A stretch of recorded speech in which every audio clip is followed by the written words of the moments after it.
Hello students, आप सभी का स्वागत है आपके अपने YouTube चैनल एक क्लासेस पर। प्यारे बच्चों, इससे लास्ट वीडियो में हमने आपको क्लास 12th का चैप्टर नंबर 3 आव्यूह की एक्सरसाइज विविध प्रश्नावली के कुछ क्वेश्चंस बच्चा सॉल्व करा दिए थे। आई होप कि आपको वो प्रश्न बहुत अच्छे से क्लियर हो गए होंगे। बच्चा आज हम इस वीडियो में जो विविध प्रश्नावली के आगे के प्रश्न हैं उन्हें सॉल्व कराएंगे। बच्चों, अगर हमारा वीडियो आपको अच्छा लगता है तो ज़्यादा से ज़्यादा वीडियो को शेयर किया करो। ओके बच्चा, चलिए तो देखिए क्वेश्चन नंबर 4 है, आज चलेगा, क्योंकि 3 तक तो हमने करा दिए थे आपको, आज चौथा प्रश्न चलेगा। तो पहले चौथे प्रश्न को अच्छे से समझ लेते हैं। देखिए इसको ध्यान से पढ़िएगा, क्योंकि चौथा और जो 5वां प्रश्न है इनकी लैंग्वेज को अगर आपने समझ लिया तो क्वेश्चन समझ में आ जाएगा। ठीक है, तो क्वेश्चन को समझते हुए पढ़िएगा, बाकी टेंशन मत लीजिए, मैं समझा दूंगा। देखिए इसमें कहा है, यदि ए तथा बी सममित आव्यूह है, ए और बी कैसे आव्यूह हैं? सममित हैं, तो सिद्ध कीजिए ए बी माइनस बी ए एक विषम सममित आव्यूह है। ठीक है, तो यहाँ पर दो चीजें हमें दी हैं और लिख लेते हैं बच्चा। क्वेश्चन नंबर है आपका 4, दिया क्या है पहले वो लिख लेते हैं बच्चा। यहाँ पे दिया है, क्या दिया है कि ए तथा बी सममित आव्यूह है। ठीक है बच्चा, ए और बी कैसे आव्यूह है? सममित है। तो एक बार बताइए, मैंने आपको कंडीशन बताई थी जब मैंने आपको बेसिक कराया था कि जब कोई भी आव्यूह विषम सममित होता है, वो सॉरी सममित होता है, सममित का है ना, यह सममित, जब कोई आव्यूह सममित होता है तो उसका परिवर्त उसी के बराबर होता है। बताया था नहीं बताया था मैंने? तो बस आपको ये लिख देना है यहाँ पे, भाई ए और बी सममित आव्यूह है तो क्या होगा, तो इस अगर ए सममित है तो ए का जो परिवर्त है वो ए के बराबर होगा। ठीक है, इसे समीकरण 1 डाल दो। ऐसी अगर बी एक सममित आव्यूह है तो बी डैश बराबर होगा बी के, इसे समीकरण नंबर 2 डाल दो। मैंने आपको बताया था कि जब कोई भी आव्यूह सममित आव्यूह होता है तो उसी का परिवर्त उसी के बराबर आता है। ठीक है बच्चा, अब आगे क्या कहा है, अब हमसे आगे सिद्ध कराया है, तो सिद्ध क्या करवाया है? सिद्ध करो। सिद्ध क्या करना है हमें? सिद्ध करना है A B minus B A B minus B एक विषम सममित आव्यूह होगा। ये हमें प्रूफ करके दिखाना है बच्चा। ठीक है, तो देखिए बहुत आसानी से प्रूफ हो जाएगा, बस आपको चीजें पता होना जरूरी है जो मैं आपको पहले ही बता चुका हूं। क्या कि जब ए और बी सममित हैं तो ए का डैश ए के बराबर आना चाहिए, बी का डैश बी के बराबर आना चाहिए। ये चीज हमें दी है, और दी क्यों है? क्योंकि ये जो हमें प्रूफ करना है, इस प्रूफ को करने के लिए हमें इन चीजों की जरूरत पड़ेगी, इसलिए तो दिया है उसने। ठीक है, तो यहां पर आपको ए और बी सममित इसीलिए दिए हैं कि आप उसकी हेल्प से इसको प्रूफ कर सकें। ओके, तो चलिए देखिए यहां पर ये सममित है और इसे विषम सममित प्रूफ करना है। तो विषम सममित आव्यूह क्या होता है? कौन सा आव्यूह विषम सममित आव्यूह कहलाता है? या कोई आव्यूह विषम सममित है तो कंडीशन क्या होती है, मैंने आपको बताई थी।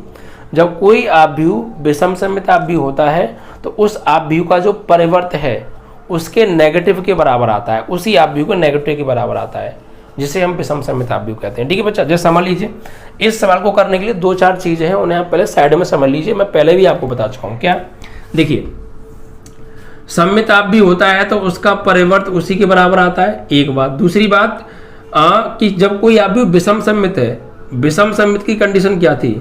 विषम सममित, जब कोई आव्यूह विषम सममित होता है तो उस आव्यूह का जो परिवर्त है, जैसे मान लीजिए ए एक विषम सममित आव्यूह है तो जो ए का परिवर्त है वो ए के ही नेगेटिव के बराबर आना चाहिए। ठीक है बच्चा, तो ऐसे ही हमें इसको विषम सममित प्रूफ करना है, तो इसी का परिवर्त इसी के नेगेटिव के बराबर अगर आ गया तो ये एक विषम सममित प्रूफ हो जाएगा। ठीक है, तो ये बात आपको पता होनी चाहिए। तीसरी बात क्या कि a माइनस बी का जो होल डैश है वो a का डैश माइनस बी के डैश के बराबर होता है। अगर यहाँ प्लस होगा तो प्लस आ जाएगा बस। ठीक है बच्चा, और ए बी का जो होल डैश है वो बराबर होता है बी डैश ए डैश के। इतनी बातें आपको पता होनी चाहिए इस सवाल को करने के लिए। तो चलिए करते हैं। अब देखिए हमें इसको विषम सममित प्रूफ करना है, तो मतलब क्या है कि हमें इसका परिवर्त इसी के नेगेटिव के बराबर लेकर आना है। अगर हम इसका परिवर्त इसी के नेगेटिव के बराबर ले आए तो ये एक विषम सममित आव्यूह प्रूफ हो जाएगा। ठीक है, तो चलिए तो यहां पर लिखेंगे ए बी माइनस बी ए एक विषम सममित विषम सममित आव्यूह होगा यदि AB माइनस BA का परिवर्त बराबर आ जाए नेगेटिव AB माइनस BA के, तो ये एक विषम सममित प्रूफ हो जाएगा बच्चा। तो बस हमें यही करना है कि इसका परिवर्त इसके नेगेटिव के बराबर लाना है, आ गया तो विषम सममित प्रूफ हो जाएगा। ठीक है, तो चलिए कैसे निकालेंगे देखिए। तो यहाँ पर AB माइनस BA का हम परिवर्त निकालेंगे, लेफ्ट हैंड ले रहे हैं और राइट हैंड लेकर आएंगे। ठीक है, तो बच्चा AB माइनस BA का परिवर्त किसके बराबर होगा? जिस प्रकार A माइनस B का होल डैश बराबर है A dash minus B dash के, उसी प्रकार AB माइनस BA का होल डैश बराबर हो जाएगा AB का डैश माइनस BA के डैश के। ठीक है बच्चा, यानी AB माइनस BA का होल डैश बराबर AB का डैश माइनस BA के डैश के बराबर होगा। अब इसके बाद देखिए AB के होल डैश को हम क्या लिख सकते हैं? AB का होल डैश बराबर B डैश A डैश। तो इसी प्रकार यहाँ भी हम AB के होल डैश को B डैश A डैश कर सकते हैं, यानी जो पीछे वाला होता है वो आगे, जो आगे वाला होता है वो पीछे चला जाता है। सेम इसको लिखेंगे बच्चा, ये BA का होल डैश है तो इसको लिखेंगे हम A dash into B dash. ठीक है, जो पीछे लिखा है वो आगे, जो आगे लिखा है वो पीछे चला जाएगा। Is that clear? ठीक है, तो हमने क्या किया, AB माइनस B का होल डैश बराबर AB का डैश माइनस BA का डैश, AB का whole dash B dash A dash के बराबर हो गया और BA का whole dash A dash B dash के बराबर हो गया। अब देखिए हमें प्रूफ में क्या लाना है, हमें लेके आनी है ये वाली चीज। अगर हम ये ले आए तो बात बन जाएगी। तो इसको कैसे बनाए देखो, तो बच्चा डैश तो आ नहीं रहा है तो डैश हटाओ यहाँ से। देखिए समीकरण 1 से देखो, समीकरण 2 से देखो। हम A डैश की जगह A लगा सकते हैं समीकरण 1 से और B डैश की जगह B लगा सकते हैं समीकरण 2 से। तो यहाँ पर आप लगा दीजिए B डैश की जगह B और A डैश की जगह A। ऐसे ही A डैश की जगह A, B डैश की जगह B। कहाँ से लिख देंगे?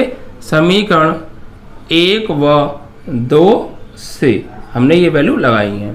अब देखिए इन दोनों में से कुछ कॉमन ले लें, क्योंकि हमें जो प्रूफ में लाना है AB आगे लाना है, BA पीछे लाना है। तो इसमें से माइनस कॉमन ले लो बच्चा। तो माइनस जैसे ही आप कॉमन लोगे तो AB आगे आ जाएगा और माइनस BA पीछे, यानी जो पॉजिटिव है वो नेगेटिव, जो नेगेटिव था वो पॉजिटिव हो गया। तो ये किसकी वैल्यू है बच्चा? इसकी वैल्यू है, यानी AB माइनस BA के होल डैश की। और AB माइनस BA का जो होल डैश है वो बराबर आ गया अपने ही नेगेटिव के बराबर, और यही हमें प्रूफ करना था। ठीक है, तो हमने क्या किया, इसका परिवर्त जो है हम इसी के नेगेटिव के बराबर ले आए। तो इसका मतलब ये हो गया कि ये क्या है, एक विषम सममित आव्यूह है।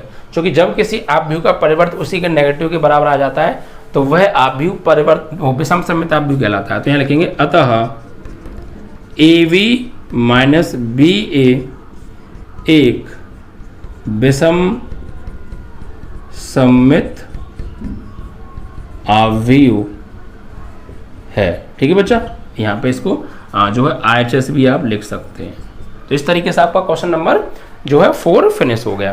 तो देखिए क्वेश्चन को समझना था, बिना समझे ये चीज़ आएगी नहीं। और जो साइड में मैंने आपको बातें समझाई हैं वो आपको पता होनी चाहिए। ठीक है, चलिए अब लेंगे बच्चा हम अगला प्रश्न उठाएंगे। ठीक है, चौथे के बाद 5 तो चीज़ें समझ में आ रही हैं, बस आपको ये विशेष बात पता होनी चाहिए। ये बातें पता है तो आप कर लेंगे। ठीक है, चलिए आगे बढ़ेंगे और अगले प्रश्न को उठाएंगे। अगला प्रश्न है आपका 5वां। इसमें देखिए क्या कहा है, पढ़िए ध्यान से। सिद्ध कीजिए कि आव्यूह B डैश AB सममित अथवा विषम सममित है। सममित अथवा विषम सममित दोनों है। यदि A सममित अथवा A विषम सममित है। तो देखिए यहाँ भी चीज़ थोड़ा सा घुमा के दे दी है, कोई दिक्कत नहीं। सवाल का कॉन्सेप्ट यही है। क्या दिए पहले लिख लेते हैं, जो चीज़ हमें दे रखी है बच्चा। यहाँ पर हमें दे रखा है, देखिए ध्यान समझिएगा। सिद्ध करना है, सिद्ध क्या करना है, सिद्ध करो। क्या सिद्ध करना है? B डैश AB सममित अथवा विषम सममित है। B डैश AB सममित अथवा विषम सममित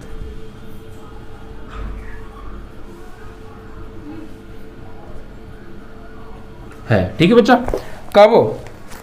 अब इसमें ये कहा है कि अगर B डैश AB सममित अथवा विषम सममित है, हमें दोनों प्रूफ करना है। हम B डैश AB को सममित भी प्रूफ करेंगे और B डैश AB को विषम सममित भी प्रूफ करेंगे। ठीक है, अगर जब हम बी डैश ए बी को सममित प्रूफ करेंगे तो यहां पर आगे दे रखा है ए एक सममित अथवा विषम सममित है। तो यानी कि जो ए है, ए एक सममित अथवा विषम सममित है, ये हमें दिया है बच्चा। ठीक है, अब देखिए चीजों को पहले ध्यान से समझिएगा, लैंग्वेज को बहुत जरूरी है समझना, क्योंकि यह लैंग्वेज का ही खेल है। इसमें यह कहा है कि प्रूफ करो बी डैश ए बी सममित होगा। जब हम बी डैश ए बी को सममित प्रूफ करेंगे तो ए यहां पर एक सममित होगा, और जब हम बी डैश ए बी को विषम सममित प्रूफ करेंगे तो फिर ए एक विषम सममित होगा। ये बात ध्यान रखिएगा, जब आप सममित प्रूफ कर रहे हैं तो ए को आप सममित मान के चलेंगे, और जब आप विषम सममित प्रूफ कर रहे हैं तो ए को विषम सममित मान के चलेंगे। दोनों ही चीजें यहाँ पर हमें दी है। ठीक है, तो हम पहले सममित प्रूफ करेंगे। तो पहला हम इसको सब प्रूफ करते हैं बच्चा सममित। तो बी डैश ए बी एक सममित अवयव होगा यदि, भाई बी डैश ए बी सममित कब होगा, हमें इसको सममित प्रूफ करना है। तो ये सममित कब होगा, जब इसी का परिवर्त इसी के बराबर आ जाए। यदि बी डैश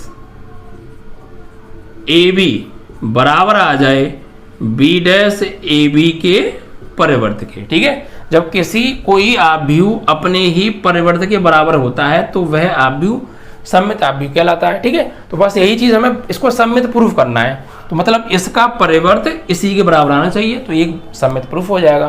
ठीक है, तो चलो करते हैं, कैसे करेंगे देखिए बच्चा। बस एक बात ध्यान रखिएगा, जब ए क्या है, ए एक सममित है, ए एक सममित अवयव है, क्योंकि जब हम इसे सममित प्रूफ कर रहे हैं तो ए को हम सममित लेके चलेंगे, विषम सममित प्रूफ करेंगे तो विषम सममित लेके चलेंगे। तो बच्चा एक सममित है तो क्या होगा, ए बराबर ए डैश होगा या नहीं होगा, समीकरण नंबर 1। तो चलिए हम इसको जो है सममित प्रूफ करेंगे।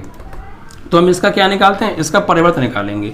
तो बच्चा बी डैश ए बी का परिवर्त निकालते हैं। चलो ठीक है, तो इसमें क्या कीजिएगा, आप बी डैश को तो मान के चलिएगा ए, और ए बी को मान के चलिएगा बी, यानी दो चीजें। जिस तरीके से हम लिखते हैं ना ए बी का होल डैश, तो जो पहली वैल्यू है उसे तो आप बी डैश मान के चलना, और जो दूसरी वैल्यू है उसे आप ए बी मान के चलना दिमाग में। ठीक है, और इसी के अकॉर्डिंग काम करना। तो चलिए, तो बी डैश ए बी का होल डैश किसके बराबर होगा, जो पीछे वाला है वो आगे, ए बी का डैश इनटू जो आगे वाला है वो पीछे और उसका डैश, तो इसका डैश। भाई ये डैश तो इस पर पहले से ही लगा हुआ है, और एक अकॉर्डिंग टू रूल एक और डैश आएगा। ठीक है, तो बी डैश ए बी का होल डैश बराबर होगा ए बी का डैश और फिर इसका जो आगे लिखा है इसका डैश। ठीक है, अब देखिए यहां पर अब ए बी का डैश किसके बराबर होता है, बी डैश ए डैश के, और किसी भी आव्यूह के परिवर्त का परिवर्त उसी आव्यूह के बराबर होता है। ये बात ध्यान रखिएगा, अगर आपको नहीं पता तो लिख लीजिएगा, वैसे बता चुका हूं। ए डैश का भी अगर हम डैश निकालेंगे तो ए आएगा बच्चा, क्या आएगा, ए आएगा। कैसे आता है ये आपको पता है, देखिए ए डैश हम कैसे निकालते थे, चैप्टर नंबर 1 क्लास 11th का चैप्टर था सेट, वहां निकालते थे हम ए डैश। ए डैश निकालने का तरीका होता है बच्चा, ए डैश कैसे निकालते थे, 1 माइनस ए। ठीक है, और फिर इसका भी डैश, तो फिर इसको दोबारा 1 में से हटा देते थे, 1 माइनस ए, तो 1 माइनस अंदर जाएगा और माइनस माइनस प्लस ए, इससे कट जाता था, ए आ जाता था, तो ए तो है। ठीक है, ये 11th का कॉन्सेप्ट है। चलिए, तो समझ में आया आपको, बी डैश ए बी का होल डैश बराबर ए बी का डैश और बी डैश का डैश। अब ए बी का डैश बी डैश ए डैश के बराबर होता है, और बी डैश का भी डैश बी के बराबर होता है। अब हमें प्रूफ में क्या लाना है, हमें प्रूफ में लेके आना है बच्चा, जो है इसको लेके चलना है, ये प्रूफ में लेके आना है आपको। देखिए प्रूफ में आपको जो लाना है उसके अकॉर्डिंग चलिए। आपको बी डैश लाना है तो बी डैश से कुछ मत कहो, बी डैश को ऐसे ही रहने दो। ए डैश नहीं लाना, ए लाना है ए डैश की जगह। तो बच्चा ए डैश किसके बराबर है, ए के, तो ए डैश की जगह ए लगा देंगे समीकरण 1 से, तो ए डैश की जगह ए लगा दो और इनटू बी का बी। ठीक है, या फिर आप इसको ब्रैकेट को यहाँ लगा के पूरा लगा दो, और ये बच्चों प्रूफ हो गया कि यहाँ पर देखिए ये तो चीज़ प्रूफ हो गई कि बी डैश ए बी का होल डैश बराबर आ गया उसी के परिवर्त के, बी डैश ए बी बराबर हो गया अपने ही परिवर्त के। तो यहाँ लिखेंगे अतः बी डैश ए बी एक सममित अवयव है। ठीक है बच्चा, हमने क्या किया कि इसी का परिवर्त इसी के बराबर ले आए, तो ये एक सममित प्रूफ हो गया। ठीक है, तो चीजें आपको पता होनी चाहिए कि कब सममित होता है, और सममित अगर हमें प्रूफ करना है तो क्या कंडीशन लेके आनी पड़ेगी। आपको नहीं पता है तो मैं बता भी रहा हूँ साथ के साथ। ठीक है, चलिए अब इसी का दूसरा पॉइंट पूछा है भाई। इसमें तो ये हो गया कि जब बी डैश ए बी सममित हो, सममित है अथवा विषम सममित है, ये प्रूफ करना था। तो बी डैश ए बी को सममित तो हमने प्रूफ कर दिया, अब विषम सममित प्रूफ करेंगे। ठीक है, दूसरा पॉइंट इसमें क्या, विषम सममित प्रूफ करना है। तो फिर ए एक विषम सममित होगा। ठीक है, तो यहाँ आप लिखेंगे बी डैश ए बी एक विषम सममित होगा। कब होगा ये विषम सममित, जब इसी का negative B dash A B का, जब ये बी डैश ए बी का जो परिवर्त है बी डैश ए बी के नेगेटिव के बराबर आ जाएगा, तभी तो ये विषम सममित प्रूफ होगा। ठीक है बच्चा, कोई भी आप व्यू विषम सममित कब होता है, जब उसका परिवर्त उसी के नेगेटिव के बराबर आता है। तो हमें इसको अब विषम सममित प्रूफ करना है, तो इसी का परिवर्त इसी के नेगेटिव के बराबर लेके आना पड़ेगा। ठीक है, चलिए तो जब हम इसको विषम सममित प्रूफ कर रहे हैं तो फिर ए को क्या मान के चलेंगे, यहाँ पर एक विषम सममित ही मान के चलेंगे। ठीक है, तो ए एक विषम सममित अवयव है।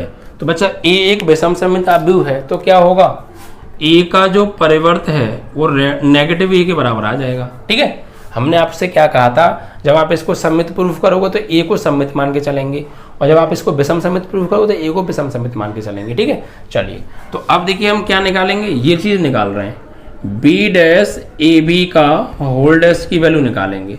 तो बच्चा ये बी डैश को आप ए मान के चलो और ए बी को बी मान के चलो। ठीक है, तो इसको क्या लिखेंगे हम, ए बी का डैश इंटू बी डैश का होल डैश। अब ए बी का डैश बराबर होता है बी डैश ए डैश के, और बी डैश का भी डैश बी के बराबर होता है। प्रूफ में क्या लाना है, ये लेके आना है, वो भी नेगेटिव। ठीक है, तो देखिए कोई दिक्कत नहीं है। अब आपको देखिए बी डैश तो प्रूफ में लाना है, बी डैश से कुछ मत कहो, ए डैश नहीं लाना। तो ए डैश की वैल्यू क्या है यहाँ से, नेगेटिव ए, तो यहाँ पे लगा दो माइनस के ए और इनटू बी। इस माइनस को आगे ले लो, तो ये बी डैश और ये ए बी। तो हमने क्या प्रूफ कर दिया, देखो ये हमने प्रूफ कर दिया कि बी डैश ए बी का जो होल डैश है वो इसी के नेगेटिव के बराबर है, और जब किसी अवयव का डैश उसी के नेगेटिव के बराबर आ जाता है तो वह एक विषम सममित अवयव होता है। लिखेंगे अतः बी डैश ए बी एक विषम सममित अवयव होगा। ठीक है बच्चा, और यही हमें प्रूफ करना था। तो चीजें समझ में आ रही हैं, आपको समझ में आना बहुत जरूरी है, क्योंकि आप पेपर में कैसे करके आएंगे। देखिए मैं पूरी 101% जान झोंक देता हूँ कि आपको हर चीज़ क्लियर हो जाए। ठीक है, कोई भी दिक्कत हो मुझे कमेंट में बता दिया करो, ऐसी कोई दिक्कत है नहीं। ठीक है बच्चा, आगे बढ़ेंगे और छठवें प्रश्न को उठाएंगे बच्चा। देखिए छठवें प्रश्न में हमें क्या दे रखा है, एक्स वाई तथा जेड के मानों को ज्ञात कीजिए। ठीक है, यदि ए बराबर हमें एक अवयव दे रखा है और ये संतुष्ट करता है ए डैश ए बराबर आई को। ठीक है, तो यहाँ पे एक्स वाई और जेड के मान निकालने, यदि ए बराबर 0 2 Y Z, X Y minus Z, X minus Y Z, समीकरण ए डैश ए बराबर आई को संतुष्ट करता है। ठीक है बच्चा, इसको संतुष्ट ये करता है, मतलब कि हमें एक्स वाई जेड के मान निकालने हैं। कब निकालने हैं एक्स वाई जेड के मान, जब ए बराबर ये समीकरण ए डैश बराबर ए को संतुष्ट करेगा, यानी ये इसको संतुष्ट करेगा। चलिए देखिए कैसे निकालेंगे भैया, ए डैश बराबर ए डैश इंटू ए बराबर आई दे रखा है। चलो तो कोई दिक्कत नहीं है, तो यहाँ पे आई मान लो पहले आप, क्योंकि आई तो अपने आप मानते हैं। माना आई बराबर जितने का ए दे रखा है उतने का ही आई मान लो, तो 1 0 0 0 1 0 0 0 1। अब वैल्यू लगाइए आप, हमें क्या दिया है, ए डैश ए बराबर आई है, तो ए डैश की वैल्यू कैसे निकालेंगे, कि इसका परिवर्तन निकाल दो, रो को कॉलम में चेंज कर दो। तो निकालो, रो को लिखो कॉलम में 0 2yz X Y minus Z, तो एक्स वाई माइनस जेड और ये x माइनस वाई जेड। ठीक है, ये a डैश की वैल्यू हो गई और इंटू a की वैल्यू क्या है, ये रही 0 2yz X Y minus Z और x माइनस वाई जेड, और बराबर में क्या है बच्चा i, तो i की वैल्यू क्या है, ये रही 1 0 0 0 1 0 0 0 1 हो गया। ठीक है, अब देखिए इसको गुणा करेंगे हम इनका, तो रो का होगा कॉलम में, तो करिए बच्चा गुणा यहाँ पे, फर्स्ट रो का फर्स्ट कॉलम में, 0 का 0 में 0 प्लस x का x में एक्स स्क्वायर प्लस x का x में एक्स स्क्वायर, फिर फर्स्ट रो का सेकंड कॉलम में 0 का 2y में 0, x का y में एक्स वाई और x का माइनस वाई में तो माइनस के एक्स वाई, फिर फर्स्ट रो का थर्ड कॉलम में 0 का z में 0, x का माइनस z में माइनस के एक्स जेड और x का z में तो प्लस के एक्स जेड।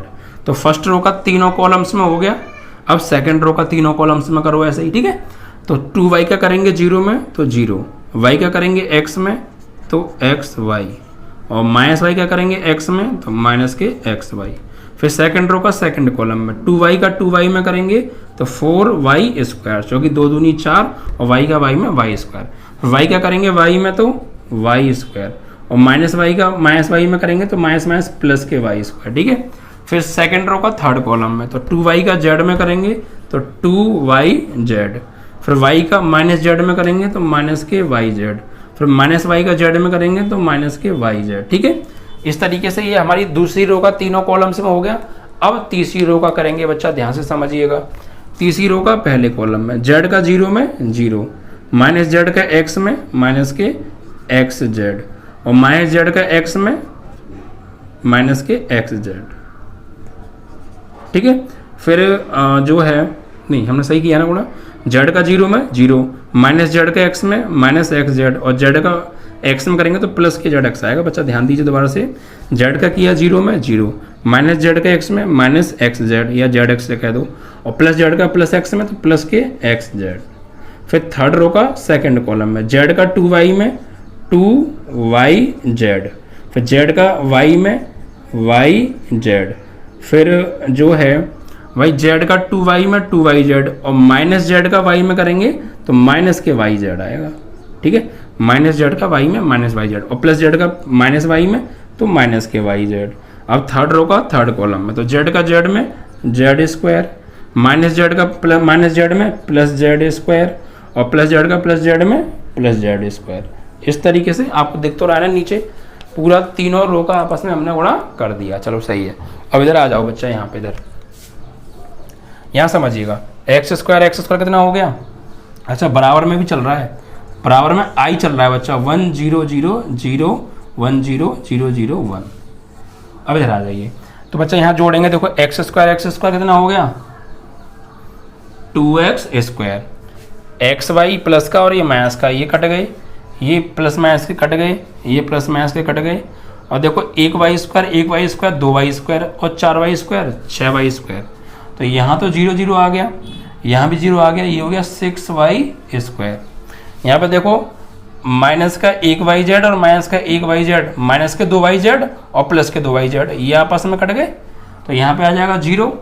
यहाँ पर देखो प्लस का xz माइनस का xz कट गए, यहाँ माइनस के 2yz और प्लस के 2yz, ये भी आपस में कट गए और यहाँ देखो 1z square 1z square 1z square, ये हो गए बच्चा आपके 3z स्क्वायर, कितने 3z स्क्वायर, यहाँ 0 0 और ये हो गया 3z स्क्वायर और बराबर में क्या दे रखा है 1 0 0 0 1 0 0 0 1।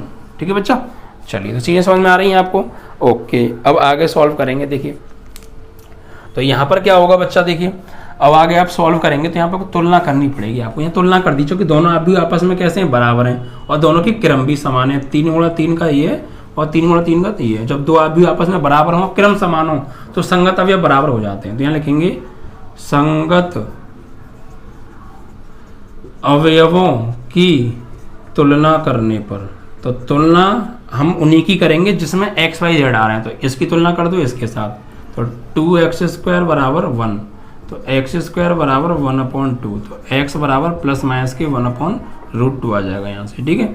ऐसे ही 6y² बराबर 1, तो y स्क्वायर बराबर 1/6, तो y बराबर 1/√3, वो भी किसके आएंगे, प्लस माइनस के, ठीक है। ऐसी z की वैल्यू निकाल लो, 3z² बराबर 1, तो z² बराबर यहाँ पे 6 क्यों आएगा बच्चा, ये 1/√6 आएगा, ठीक है। और यहाँ पर देखिए कितना है, 3z² बराबर 1, तो z² बराबर क्या हो जाएगा 1/3, तो z बराबर प्लस माइनस के 1/√3, ठीक है बच्चा। This is your final answer, okay. चलिए, तो इस तरीके से आपका यहाँ पे ये आंसर आ जाता है। तो आपका सवाल कौन सा था बच्चा, ये 6वां सवाल था, विविध प्रश्नावली का 6वां सवाल था बच्चा ये, ठीक है। चलिए, विविध प्रश्नावली का आपका क्वेश्चन था 6, 1/√2, 1/√6, 1/√3 प्लस माइनस के, यही आपके बच्चा आंसर आ रहे हैं, ठीक है। तो चीज़ें समझ में आ रही हैं, कैसे हो गया, क्या हो गया, क्लियर हो गया ना। चलिए, अब आगे बढ़ेंगे और अगले प्रश्न को उठाएंगे, ठीक है।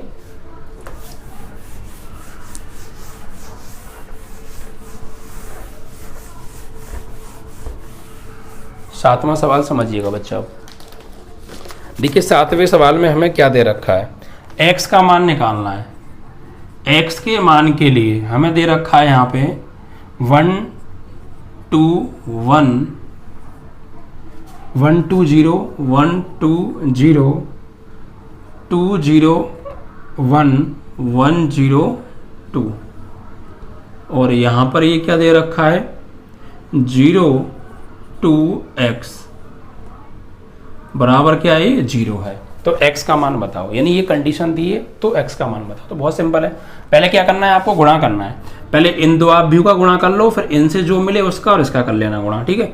इसका करेंगे इसमें, तो रो का कॉलम में, पहली रो का पहले कॉलम में, तो 1 का 1 में करेंगे 1, फिर 2 का 2 में करेंगे 4, फिर 1 का 1 में करेंगे 1, पहली रो का पहले कॉलम में, पहली रो का दूसरे कॉलम में, तो 1 का 2 में करेंगे 2, 2 का 0 में करेंगे 0, और 1 का 0 में होगा 0, ये 0 है बच्चा, ठीक है। फिर फर्स्ट रो का थर्ड कॉलम में 1 का 0 में करेंगे 0, फिर 2 का करेंगे 1 में, तो 2 एकम 2, और 1 का करेंगे 2 में तो 2, तो पहली रो का तीनों कॉलम्स में हो गया, ये आ गया बच्चा, ठीक है। चलिए, और साथ में क्या लिखा है अभी आपका 0 2x बराबर क्या चल रहा है 0, ठीक है। पहली रो का पहले कॉलम में हो गया, ये आया, पहली रो का दूसरे कॉलम में हुआ, ये आया, पहली रो का तीसरे कॉलम में हो गया, ये आ गया, ठीक है। अब नया अवयव का क्रम क्या होगा, आप समझ रहे हैं। इसका क्रम क्या है, इसमें एक तो रो है और 3 कॉलम है, ये 3 गुणा 3 का है, तो ये चीज सेम होनी चाहिए गुणा होने के लिए, ये वाली और ये वाली तो सेम तो है, और गुणा होके जो नया अवयव बनेगा उसका क्रम क्या होगा, ये वाला और ये वाला, यानी 1 × 3। तो इसका क्रम देखिए 1 × 3 तो ये आएगा, सॉल्व कर लो, वरना 4 और 2 6, 2 और 0 2, 2 और 2 4, तो देखो इसका 1 रो और 3 कॉलम, 1 गुणा 3 ही तो आ रहा है, और इनटू में 0 2x बराबर क्या चल रहा है 0। अब इसका भी कर दो गुणा, इस रो का इस कॉलम में, तो 6 का 0 में करेंगे 0, 2 का 2 में करेंगे 4, और 4 का x में करेंगे 4x, और बराबर 0। सॉल्व करो बच्चा, यहाँ से 4 को ले जाओ उधर, तो 4x बराबर, इस 4 को ले जाएंगे तो -4, इससे कट गया -1 बार, तो x की वैल्यू आ गई -1। This is your final answer, ठीक है। तो इस तरीके से आपका ये क्वेश्चन नंबर 7 भी फिनिश हो जाता है।